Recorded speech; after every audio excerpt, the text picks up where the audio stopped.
तो daily fact news highlights and हम बात करेंगे रिसेंटली जो बॉम्ब थ्रेट्स के केसेस जो है वो दिल्ली में देखे जा रहे हैं उसके रिगार्डिंग जो हमारी इन्वेस्टिगेशन टीम है उन्होंने किस तरह से इन्वेस्टिगेशन की है वो भी डिस्कस करेंगे। प्लस साथ में बात करेंगे कि आखिर में ये बॉम्ब थ्रेट्स क्यों आ रहे हैं और क्या कारण है इनका। प्लस हम साथ में बात करेंगे ये टॉपिक हमें किस तरह से हेल्प कर सकता है हमारे मेंस आंसर राइटिंग में। अगर आप हमारे साथ नए जुड़े हो तो आप हमारे इनिशिएटिव को सब्सक्राइब कर सकते हैं और साथ में शेयर कर सकते हैं। तो देखो, सबसे पहले रिसेंट न्यूज़ की हम बात करें तो दो एजुकेशन इंस्टीट्यूशंस इन दिल्ली,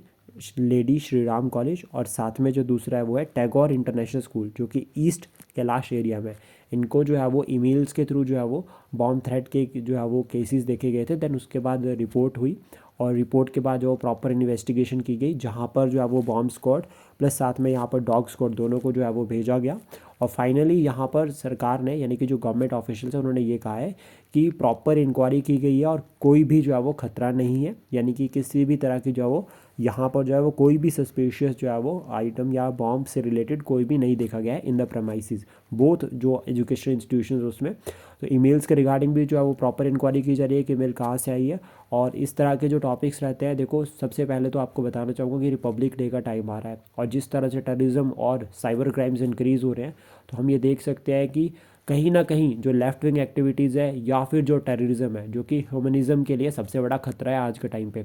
तो वो जो है वो हमारे लिए सबसे बड़ा चैलेंज बना हुआ है। तो उसके रिगार्डिंग ही जो है वो इस तरह की वार्निंग्स या थ्रेट्स जो है वो देखने को मिलते हैं। साथ ही साथ में हमारी जो गवर्नमेंट है और हमारी जो डिफेंस फोर्सेस है या आर्म फोर्सेस है वो फुली कैपेबल है इन सभी इश्यूज़ को एड्रेस करने के लिए। और सबसे इंपॉर्टेंट बात, जैसे कि जैसे ही इमीडिएटली पता यहाँ पर जो है वो ईमेल्स वगैरह और जो एजुकेशन इंस्टीट्यूशन है उन्होंने कांटेक्ट किया तो डेफिनेटली फाइनली जो है वो सरकार ने तुरंत एक्शन लिया है। तो ये हमारी जो आर्म फोर्सेस है उनकी कैपेबिलिटी है और तुरंत जो है वो एक्शन यहाँ पर लिया गया और अभी जो है वो सारी सिचुएशन जो है वो पूरी अंडर कंट्रोल है। प्लस साथ में ये जो टॉपिक है हमें मेंस में हेल्प कर सकता है आंसर राइटिंग के रिगार्डिंग, स्पेशली अगर हम बात करें इंटरनल सिक्योरिटी। तो इंटरनल सिक्योरिटी में हम बता सकते हैं कि इस तरह के थ्रेड्स, मान लीजिए ये थ्रेड्स जो है वो अगर पब्लिकली अनाउंस हो जाते हैं उस टाइम पे तो ये कहीं ना कहीं स्टैम्पेड में भी कन्वर्ट हो सकते थे। तो ये थ्रेड्स होते हैं, इनके थ्रू भी कहीं ना कहीं कोशिश की जाती है कि सरकार को और लोगों को परेशान किया जाए। आई होप जो इन्फॉर्मेशन हमने डिस्कस की है ये आपको एग्जाम के लिए हेल्प करेगी। Thank you, please support share and subscribe daily fact.